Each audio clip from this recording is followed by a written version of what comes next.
Good day everyone. Nada ko i-share karon itudlo sa pagbuhat og DIY test light sa atong sakyanan og motor. Okay, natay clip, natay peanut bulb og peanut bulb socket, nga peanut bulb og peanut bulb socket.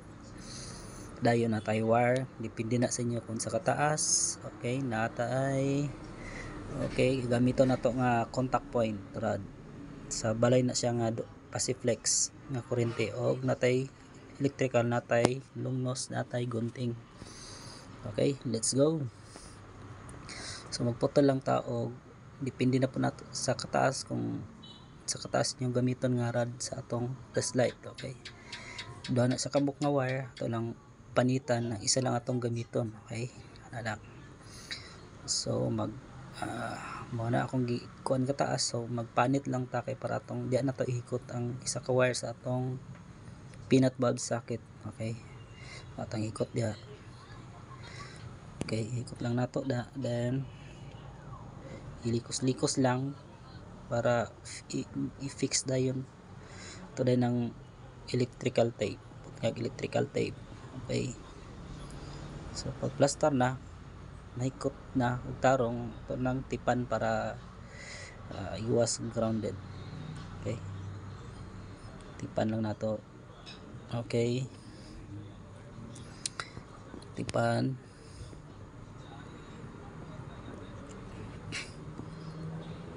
So giayo gyud na akong putos para sada pod siya tan-awon.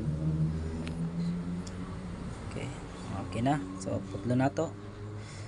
Okay na isa ka wire, then ang kaning isa ka wire ato nang isumpay diri sa atong extra wire.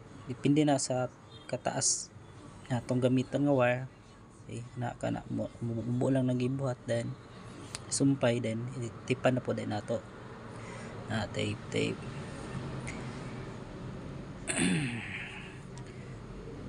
Ako lang putos og ayo para sada pod sa tanawon. Okay, ina.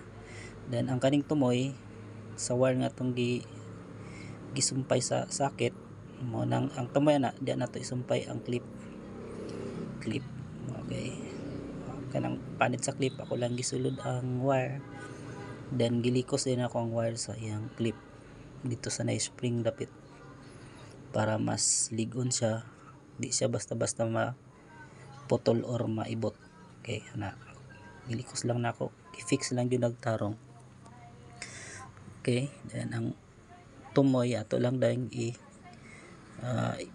i-clip na may clip na lock niya sa iyang contact point.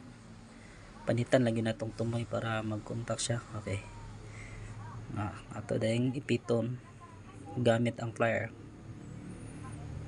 Okay, para secure good, dili siya mag lost contact o nana kaning isa na pod ka lock ato nang i-lock dira sa atong wire.